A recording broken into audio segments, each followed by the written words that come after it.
How to give your 2 cents worth to supersize and grow your business. Sharon Horne-Ellstrom here. And our idiom today, our financial related idiom today to coincide with the annual challenge is give your 2 cents worth. Now, this is an idiom that's been around since the 15th century, but it was used and it's been used since the late 1800s in English.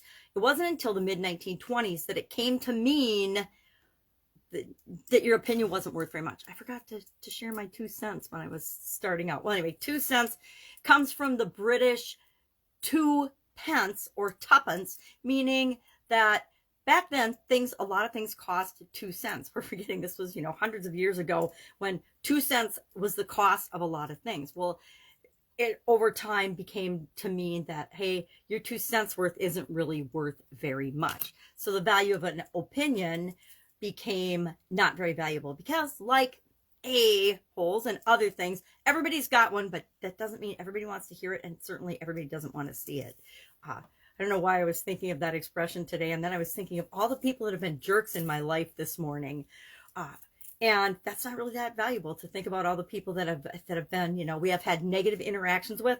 But it did remind me that there were a couple of them that I didn't necessarily learn the lesson from, so I needed to remember them today. So what does giving your 2 cents worth mean when it's applied to growing and supersizing our business? A couple of things to me.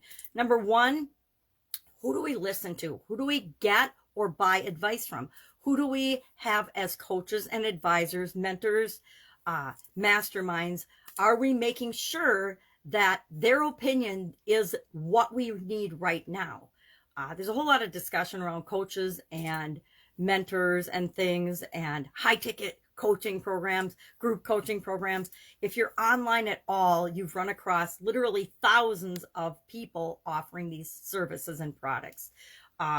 Some are of great value, some are of not so much value, like anything else in the world. And we need to sort and sift and make sure that we are doing our due diligence as we select and make sure we get the perfect match for us. I'm a huge believer in coaches and mentors, and sometimes the fastest way to success is to buy your way into a program that will get you the growth and momentum that you need, depending on the stage of your business that you're in. So we always want to keep in mind, it's always buyer beware. We forget in this day and age, we think there's so much consumer protection, and there is compared to the olden days, but we still need to pay attention to what we are buying.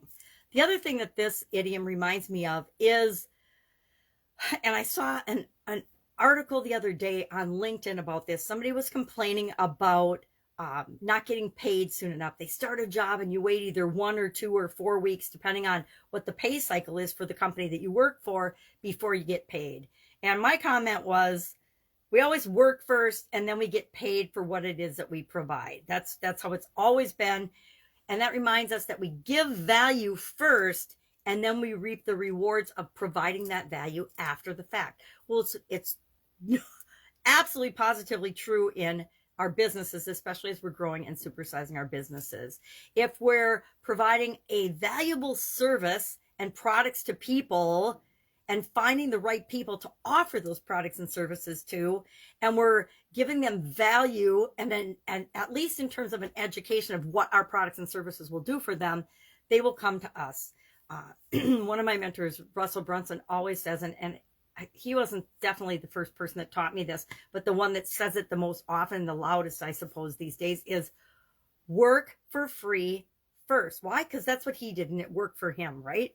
And if I think of all of the examples of me working for free with no expectation of anything in return, sharing your knowledge, sharing your wisdom, sharing your expertise, giving advice, helping other people in your field or about your field, it comes from a sense of abundance that we are able to do that. And when you have that, what you give out returns to you tenfold. It's absolutely true.